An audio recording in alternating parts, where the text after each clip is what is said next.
সান্দাল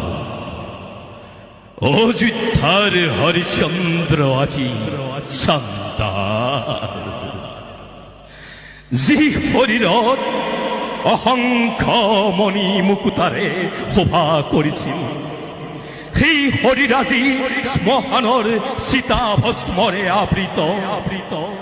মৃতকৰ বস্ত্ৰময় কৰিছ পৰিধান। ধিক ধিক মোৰ চিঞৰ ক'ত আজি মোৰ ৰাজ্যধন, ক'ত আজি মোৰ পুত্ৰ ভাৰ্যা আত্মীয় স্বজন, ঘনে ঘনে মোৰ পৰিছে মনত